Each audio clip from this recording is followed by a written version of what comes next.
Assalamualaikum warahmatullahi wabarakatuh. Sahabat Wilip Online, kembali lagi dalam program podcast. Saat ini momen 10 November agak berbeda karena kita sekarang ada di depan makam Kiai Haji Wasid. Beliau adalah seorang kiai dan juga sebagai pahlawan yang gugur pada peperangan Geger Cilegon di tahun 1888. Nah, ingin tahu apa saja cerita tentang Kiai Haji Wasid? Yuk, simak. Assalamualaikum. Waalaikumsalam. Sehat, Kang? Alhamdulillah. Lagi apa nyapu-nyapu? Bersih. Bersih-bersih. Bukan pengen wong jarah iki. Oh iya. Pakai sing jarah tadi nikin. Lamun dinikin mah ya orang aneh baru subuh doang aja asep doang biasa cucune doang sing mrene. Waduh, ngobrol-ngobrol dipet lah. Ya, enakan sambil duduk. Enak duduk sambil duduk. Sahabat Wilip Online, saat ini saya sudah bersama Kang Muhaimin selaku sekretaris Yayasan Kiai Haji Wasid. Sehat tak, Kang? Alhamdulillah sehat. Nah, sekarang udah maghrib nih, Kang. Dari pagi momentum Hari Pahlawan sudah banyak yang ziarah atau gimana gitu? Ya, untuk hari ini kebetulan saya sendiri nggak keluar dari yayasan. Dari pagi sampai menjelang maghrib ini satu orang pun belum ada yang datang. Ya, aduh, gimana ya jadinya? Tak kirain kan kalau momentum 10 November sebagai Hari Pahlawan, apalagi Ki Wasid bagian salah satu pahlawan yang sangat berperan di Geger Cilegon di tahun 1888. Nah, ini kan tentu saja memiliki jasa yang luar biasa. Dari kegiatan pemerintah mungkin sering nggak sih ada di sini gitu kan? Kalau untuk kegiatan pemerintah yang bekerja sama Sunan Gaji kegiatan di sini sih belum ya, cuma pas waktu peringatan Geger Cilegon. Kalau pas peringatan Geger Cilegon memang kita bekerja sama dengan pemerintah untuk melakukan peringatan peristiwa Geger Cilegon. Tapi kalau untuk bikin acara secara langsung di sini, ya khususnya untuk peringatan 10 November ini juga tidak ada. Berarti cukup upacara di halaman Pemkot saja sepertinya. Iya, mungkin. Tapi ya tidak mengurangi rasa hormat juga, ya kita datang ke sini sebagai salah satu bentuk menghormati pahlawan nasional. Ya meskipun gelar pahlawan nasional kan dari presiden ya. Bagi kita yang tinggal di Cilegon, bagi kita yang ada di Cilegon, Ki Wasid memiliki peran atau jasa yang luar biasa gitu. Karena gerakannya ini mampu menggerakkan para ulama, santri, terus para petani bersatu untuk berjuang. Ini kan luar biasa sebenarnya. Ya, memang saya juga secara pribadi merasa bangga sebenarnya di Yayasan Ki Wasid, salah satunya karena memang bangga terhadap beliau. Dalam pergerakannya 1888 beliau bersama-sama dengan para ulama, para santri, para jawara dan masyarakat, para petani, kaum buruh tani bergerak untuk melawan penjajah. Dan itu adalah gerakan besar yang sebenarnya menurut cerita konon katanya gerakan Ki Wasid itu sama persis dengan perang di Penegoro, karena gerakan di Ki Wasid itu juga sempat menghabiskan kas Belanda gitu. Iya. Artinya kan walaupun hanya lingkup kecil, tapi bisa menghabiskan kas Belanda itu kan sangat hebat sekali. Berarti kan sesungguhnya gerakan besar. Yeah. Makanya selaku pengurus yayasan Ki Wasid sempat kita mendiskusikan juga Geger Cilegon itu apa sih gitu. Toh gerakannya itu bukan cuma Cilegon sebenarnya. Ki Wasid ini gerakannya membanten dan menasional. Menasional karena, itu kan kalau nggak salah dari orang-orang yang dari Pandeglang, Serang juga turut gabung. Iya, tapi kenapa itu ada istilah Geger Cilegon itu? Artinya, tapi tetap kita bangga dengan istilah Geger Cilegon, dengan nama Geger Cilegon dengan sendirinya. Ini kan kedaerahan Cilegonnya juga ya namanya juga masyarakat kan bangga dengan nama tersebut gitu. Walaupun kadang-kadang memang kebanggaan itu kok gitu tuh, walaupun hanya ini istilah petilasan itu, memang yang sering kesini itu paling santri-santri dari Cibeber yang sering kesini biasanya malam. Terus peziarah-peziarah dari luar kota 2 minggu yang lalu juga entah kegiatan mereka apa, peringatan pahlawan atau apa, tapi menginjak bulan November itu mereka datang ke sini 2 bis. 2 bis, parkirnya juga di depan pagi-pagi. Katanya mereka ingin ziarah keliling di Cilegon ini, tapi prioritas pertama begitu datang ke Cilegon, mereka langsung ke Kiwasit. Itu dikawal oleh Banser NU dan GP Ansor Cilegon, Ketua Cilegon. Wah, luar biasa ya. Karena tentu saja biasanya kan para ulama yang sudah meninggal diziarahi ya sebagai salah satu bentuk penghormatan sebenarnya. Nah, kalau ya kondisi balik lagi nih, kondisi ke yayasan sendiri seperti apa sih Kang? Kalau yayasan sih selama ini, selama beryayasan, ya support terbesarnya dari keluarga besar pendiri yayasan, yaitu Abah Haji Mansur Muhyiddin. Selepas itu ya paling beberapa kawan yang mereka punya simpatik terhadap yayasan, yang membantu sedikit-sedikit beberapa teman. Padahal kawasan ini seharusnya bisa dong untuk dijadikan sebagai cagar budaya. Bisa nggak sih? Karena kan ya di sini makam Ki Wasit, petilasan juga, tentu saja memiliki nilai histori yang luar biasa gitu. Seharusnya sih begitu mungkin kan, karena memang ya itu tadi ya di sini itu ya istilahnya dekat di hati tapi jauh di mata, atau jauh di istilahnya itu tuh. Kalau momentum di bulan Juli, Geger Cilegon itu bulan Juli ya, maaf kalau saya salah gitu. Ya selalu kan diomongin Kiai Wasit adalah salah satu pahlawan yang turut berjuang pada saat itu gitu. Tapi kenapa pada saat momentum Hari Pahlawan gitu, ini kok tidak ada peringatan dari ya terutama instansi pemerintahan ya, ataupun dari masyarakat umum yang datang ke sini gitu. Karena kalau di daerah lain biasanya kan rame gitu di makam-makam pahlawan.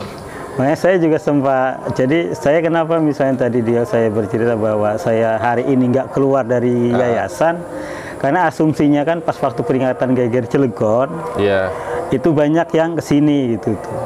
Jadi saya standby di sini untuk menyambut siapa yang akan datang ke sini. Ternyata sampai sore ini ternyata dari kawan-kawan Philip online yang datang.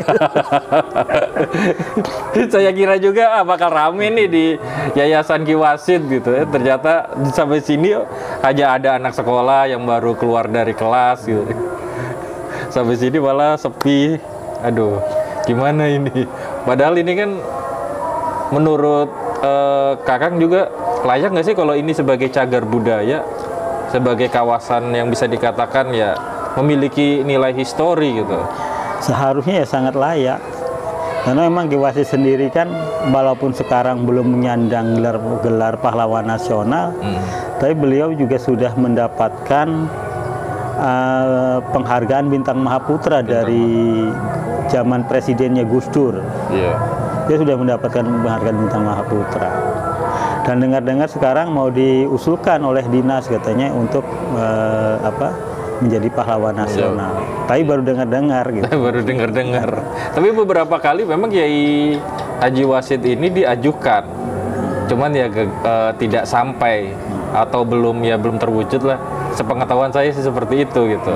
Ya semoga saja kan Ki Samun sudah nih. Ki Samun sebagai cucunya ya kalau tidak salah.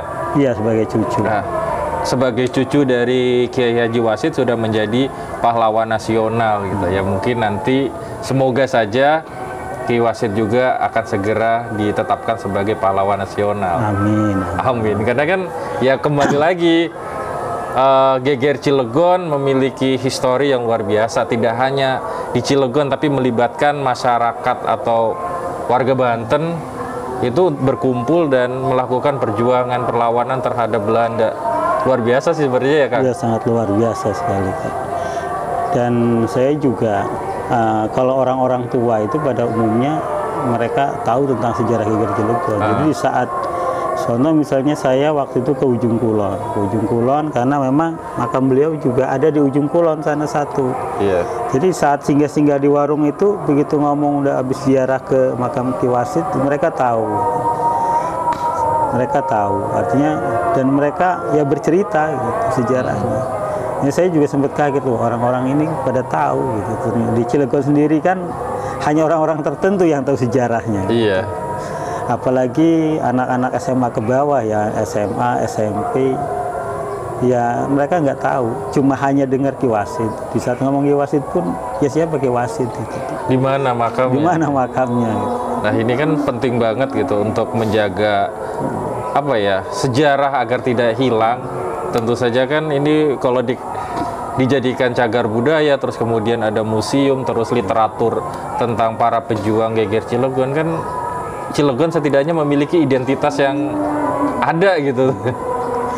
Ya, kami sih selaku pengurus memang berharap besar ke pemerintah ya untuk untuk mendirikan museum sehingga di saat anak-anak terus juga di museum itu ada sejarah tentang peristiwa Geger Cilegon sehingga ya anak-anak juga bisa belajar dari situ. Nah itu. Karena kadang-kadang mulai tahun-tahun ini nih ada anak dari UIN, dari dari Alheria juga itu ke sini. Mereka bikin ada yang bikin skripsi tentang Ki Wasid, ada yang hanya bikin makalah tugas dari dosennya tentang sejarah Ki Wasid gitu. Artinya alhamdulillah itu mulai dikenalkan. Dan di saat saya tanya mereka, ya walaupun mereka sudah menginjak kuliah ya mereka juga tidak tahu. Gitu. Makanya di saat nanya ke saya juga siapa sih Kang Ki Wasid itu gitu. Saya dapat tugas dari dosen untuk menggali ini gitu. Iya sih. Ya karena kan kalau untuk catatan di internet ada sih. Ada, cuman kan itu belum lengkap. Nah, ini kan yang harus digali lagi gitu. Sejarah-sejarah tentang kota Cilegon. Ya, makanya sih saya harapan besar ya Ki Wasid ini bisa istilahnya sejarahnya bisa dibukukan menjadi buku-buku saku yang ini bisa disebarkan ke anak-anak sekolah sehingga mereka bisa tahu tentang sejarahnya dan dengan harapan ya termotivasi mereka untuk belajar gitu. Nah itu lebih tahu lagi orang Cilegon yang terlibat selama ini menjadi pejuang kemerdekaan itu siapa saja, akhirnya kan ada nih literaturnya gitu. Iya, itu salah satu. Itu salah satunya. Nah ini tantangan besar nih untuk masyarakat Cilegon juga, terutama para akademisi untuk bisa membangun semacam kajian kajian kebudayaan, kajian sejarah, dan di sini ada tempatnya. Seharusnya ini bisa menjadi cagar budaya yang bisa banyak kegiatan. Iya, saya sih berharap itu sebenarnya di Cilegon ini banyak akademisi, istilah wong kene pakai wong pinter itu. Ya kenapa tidak gitu, misalnya mereka berkumpul yang membuat kajian sejarah dibukukan gitu. Nggak harus buku yang bagus lah, buku yang kecil aja itu jadi buku saku. Jadi buku saku. Setidaknya ada informasi di situ. Iya, dijual pun dijual murah gitu kan. Jadi sehingga anak-anak itu ya daripada baca komik mendingan baca itu kan. Kayak misalnya kalau di tempat-tempat ziarah atau kebanyakan kan ada buku cerita itu tuh. Kenapa enggak di Cilegon ada itu, sehingga ada wisatawan dari luar masuk ke Cilegon itu dia bisa mendapatkan itu. Sahabat Wilip Online, ini kan sebuah tantangan ya, bukan hanya karena kita sebagai masyarakat Cilegon, tapi harusnya bersama-sama nih untuk bisa mewujudkan salah satu harapan agar sejarah itu tidak hilang. Sehingga ya para pahlawan-pahlawan yang sudah gugur, terutama momentum Geger Cilegon di tahun 1888 bisa tetap ceritanya kita tahu gitu. Ada harapan apa nih, Kang? sebagai statement closing deh. Yang pertama, ya setiap tahun dalam bulan Juli setiap peringatan GGR Cilegon, ya saya harap pemerintah dan masyarakat kita bersama-sama memperingati peristiwa GGR Cilegon.